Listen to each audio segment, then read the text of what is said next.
J'accuse. Je ne vais pas refaire ici l'histoire palestinienne connue de tous depuis plus de 75 ans. Expropriation, occupation illégale, maisons détruites, contrôle économique et financier d'une population souveraine, mainmise totale sur les infrastructures vitales avec des blocus répétés. Apartheid, tyrannie, emprisonnement, torture, souffrance infligée sur 3 générations de la population palestinienne.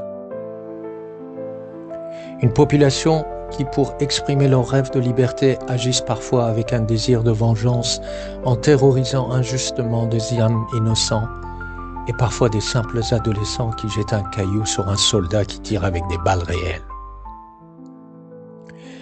Après 75 années de tyrannie et d'injustice, sont ajoutés en ce moment des actes historiquement inédits, horribles, monstrueux, inqualifiables par des mots. Oui, crimes de guerre, bombardements quotidiens, famine organisée, massacres de civils, femmes et enfants, assassinats de journalistes et de médecins, tout ceci dans le seul but d'éliminer les habitants ou les chasser de leurs terres.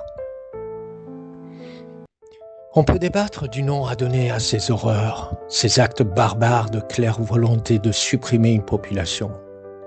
Massacre, génocide ou autre nom? Mais souvenons-nous, à Nuremberg, le mot a été prononcé sans hésitation. Génocide. Ont été tués le 7 octobre 1218 innocents israéliens.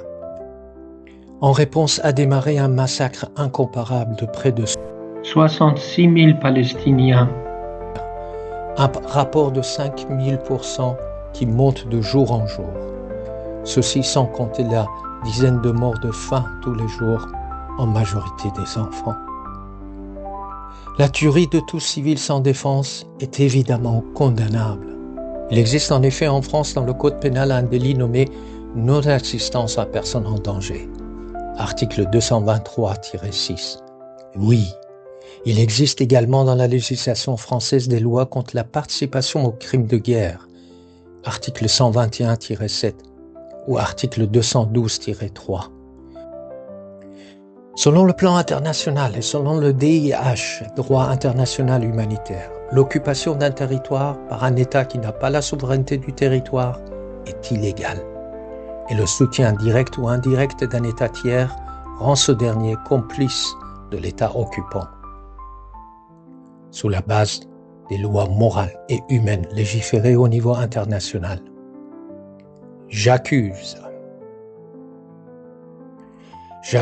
le Premier ministre israélien et son gouvernement, non seulement pour leurs crimes de guerre, comme déjà accusés par la Cour pénale internationale, mais également pour la montée de l'antisémitisme dans le monde, pour avoir semé la haine et le désir de vengeance, ce qui va engendrer hélas 10 fois, voire 100 fois plus d'actes de terrorisme contre des juifs innocents en Israël et dans le monde entier.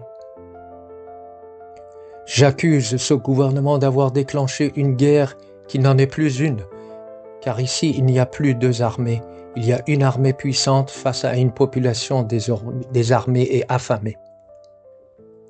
J'accuse le gouvernement israélien qui, malgré la demande de la majorité de sa population et sans se préoccuper de la vie de ses compatriotes otages, continue le massacre à Gaza avec un furieux acharnement. Ceci pour atteindre son objectif, anéantir son ennemi et déraciner le terrorisme. Pense-t-il réellement qu'après cette tuerie, il n'y aura plus de Palestiniens animés par l'esprit de vengeance? J'accuse également le gouvernement israélien, comme beaucoup de personnalités israéliennes et internationales, d'avoir laissé délibérément se produire l'attaque du 7 octobre, ceci afin de justifier une guerre planifiée au prix de la vie d'innocents habitants du kibbutz Nir Oz. J'accuse également les dirigeants occidentaux, les États-Unis, le protecteur à l'allié historique du gouvernement d'Israël, complice direct du massacre de Gaza, mais surtout les dirigeants européens.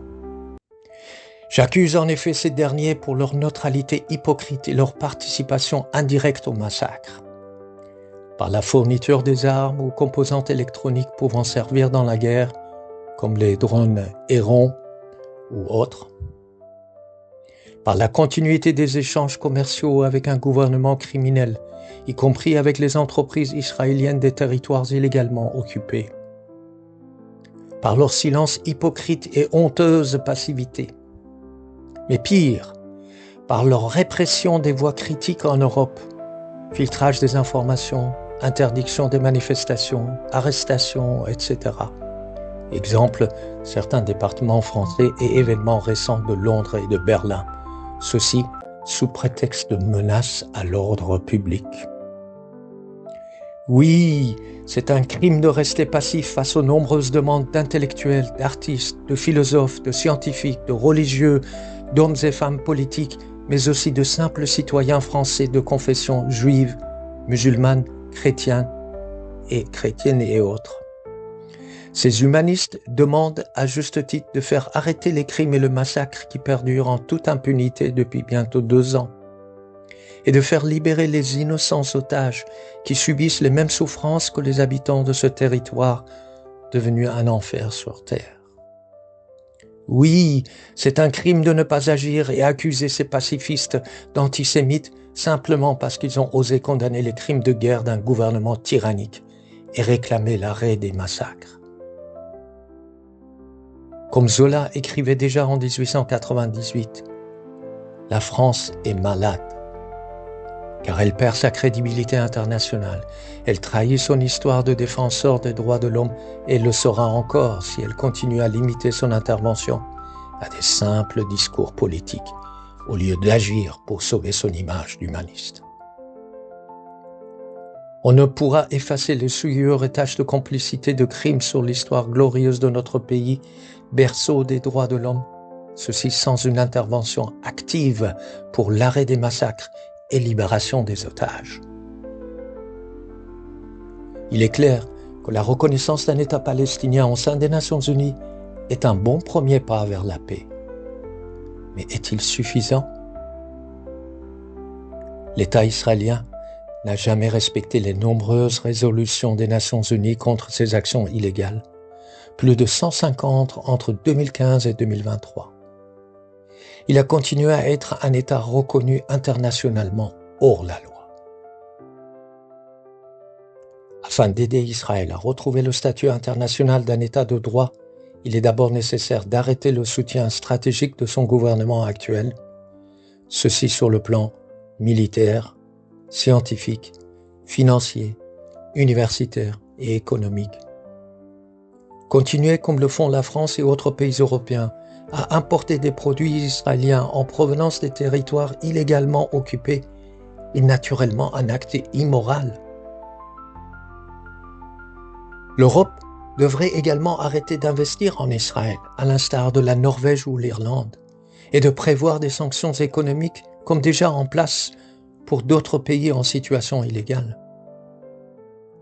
Nous devons donc non seulement arrêter le commerce illégal avec les territoires occupés, mais aussi envisager un boycott de tous les produits et services israéliens en s'inspirant de l'exemple historique de l'Afrique du Sud, qui lui a ramené la liberté de son peuple opprimé et la justice sociale.